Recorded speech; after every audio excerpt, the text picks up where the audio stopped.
Hi mga Cher, this is me Cher Enan Motovlog mga Cher. Kamusta na sa inyo lahat mga Cher? Ngayon lang ulit tayo nakapag-vlog and dami, sobrang busy. Hindi ko napapatagalin, kamusta na lang sa inyo. And shout out pala sa mga subscriber natin na patuloy na sumusuporta sa ating channel. Pwede na! Shout out sa inyo mga Cher. Ngayon mga Cher, may ibablog ako sa inyo na bagong motor sa market mga Cher. Kasi sa mga lady rider natin or mahilig sa mga classic ngayon, bibigyan ko kayo ng malupit ng motor sa motor na to. Pasok!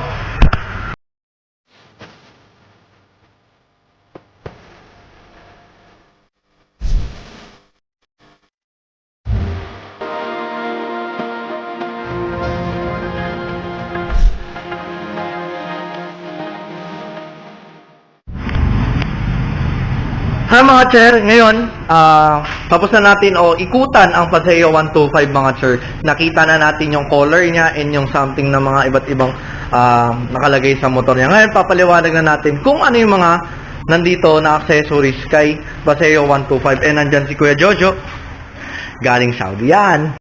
Oh my God! Wow! Bago, PCX. Yan, ganyang motor yan. Yan, mga Cher. Ngayon, papaliwanag na natin. Start na tayo sa ating, dito muna tayo sa unahan. Ang kanilang mga ilaw ni Paseo 125. Si Paseo 125 mga Cher is, ang kanyang headlight is LED type na mga Cher. LED type na. Kaya matipid na to sa pagkonsumo sa baterya. Pero yung signal light niya, bulb type pa rin siya. Signal light sa likod, bulb type pa rin. Pero yung tail light niya mga Cher, itong tail light niya is LED na rin mga Cher. Yan. Sana ginawa na lang ni Tama is ginawa na lang LED lahat para mas sulit mga Cher, no? Pero okay naman yan, bulb type, Stanley type din naman yan, kaya good siya mga Cher. Next, punta naman tayo dito sa ating speedometer. Si speedometer ni Paseo 125, para ka lang nagsi-cellphone. Or sabi nga ni Kuya Jojo kanina, pagkakita niya, nag-Game Boy. Yung Game Boy dati mga Cher. Pwede na! Ayan yun. Next, pag binuksan natin yan,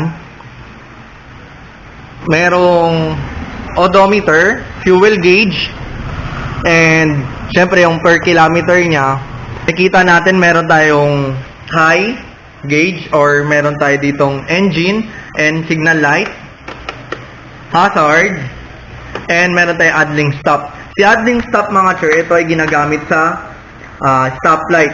Pag gusto mo naman i-off, pwede. Para saan naman yung mga Cher? Sa akin, pagka-intindi ko kay idling stop, ibig sabihin, nakakatipid siya ng gasolina mga Cher. Ibig sabihin, pag nasa stoplight ka, once na hindi mo siya ginagamit or hindi ka nagsisilinyador, kusa siyang mag-off. If after that, pag sinilinyador siya mga Cher, kusa na siyang aandar mga Cher. Next, yun, balik ko ulit. Yung hazard niya, may hazard na siya mga Cher. Yan, ikutan natin. May hazard na siya. Yan. Hindi ka na magbibuild ng hazard mga Cher.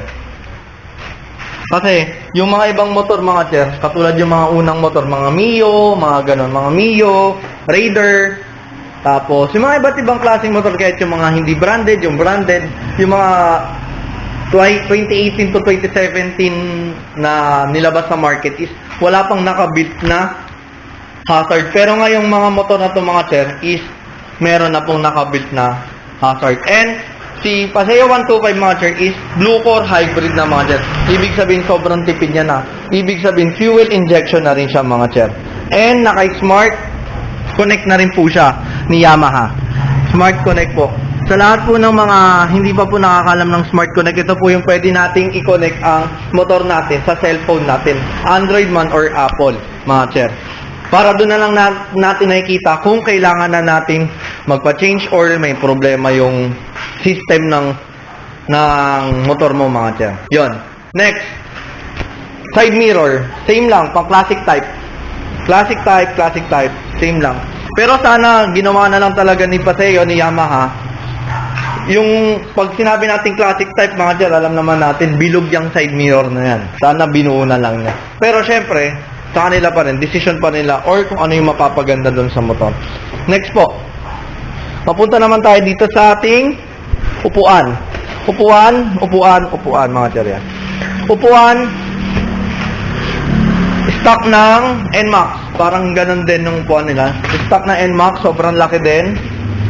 Halos isang dangkal. Halos mga 2 dangkal ko din yung laki mga chair. Tapos yung haba, 3 dangkal ko mga chair. Ganun kalaki ang upuan ni Paseo 125. Next. Dito tayo sa storage or sa compartment ni Paseo 125 mga chair. Nandito makikita ninyo, bagong-bago pa, kay Premium Bikes binili. Shout out.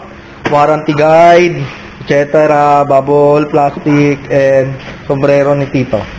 And etong liter na to, chair, syempre wala naman ako. Hindi ko alam yung liter ni Paseo. Gawin natin yung chinelas ko. Chinelas ko is size 44. Sobrang laki, size 44.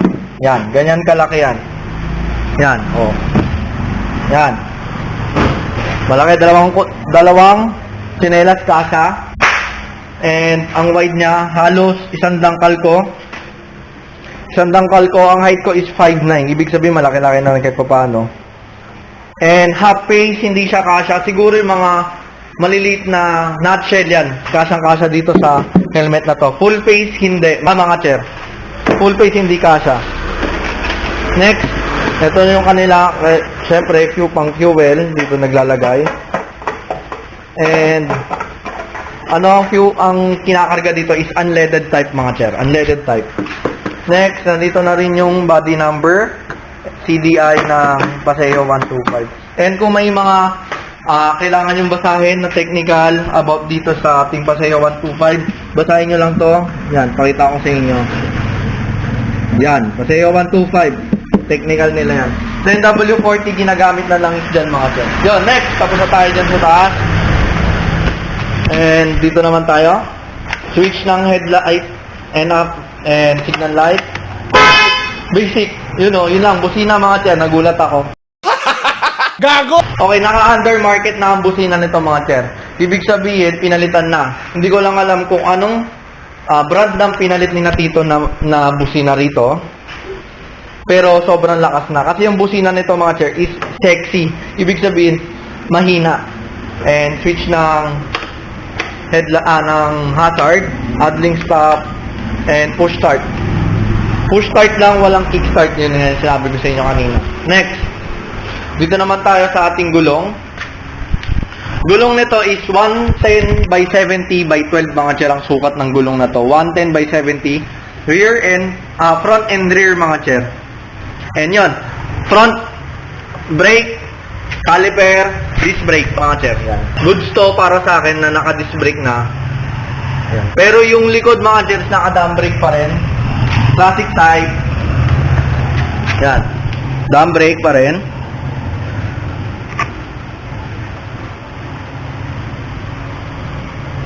Ganon din mga chair, 110 by 70 by 12 mga chair ang kanyang sukat sa likod. Harap likod. And lagay ng plate number, wala pa. Yan. Sa mga nagtatanong kung saan kumuha po ang aking tsuhin, Morong pa po to, Morong Tanay. Siya kumuha. Diniliver po dito nung nakarang araw lang. Cash on delivery po. Diniliver dito, yan. Dito po mismo binayaran sa amin.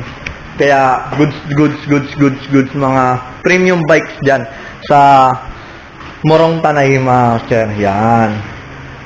Yan ang Paseo 125 motor. Yun lang naman. Yun lang i-share ko sa inyo. And brake niya, throttle, same lang mga chair.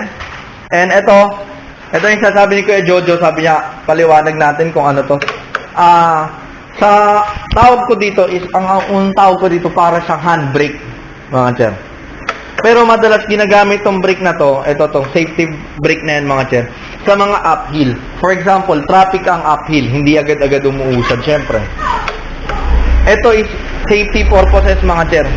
Parang isusuporta niya sa iyo yung preno na yan. Para once na bumitaw ka man, kahit papaano, meron pa ring support. Pipiga mo lang yan and pindutin mo kung gusto mong ilak, tapos piga, para mabalik mo. Hindi ko lang alam anong tawag dito mga chair, pero ang tawag namin dito is handbrake din naman kahit papaano. or safety brake siya, mga sir. Bahala na kung anong tawag man dyan. Basta sa akin, ang laki ng tulong yan. Ganyan din kasi sa Mio MXI ko, mga sir. Yan. Ay, mga sir, ayos ba? Paseo 125.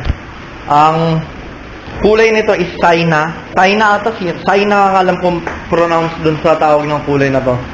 Paseo 125, mga sir. Yun lang. After nito, may part 2 ko dito sa vlog na to. Susubukan naman natin ang kanyang performance, mga sir, no? Ito naman. Yon. Maraming salamat, mga sir. Abangan niyo yung part 2 ng Paseo 125 natin. Ingat. Ride safe, mga sir. Babush.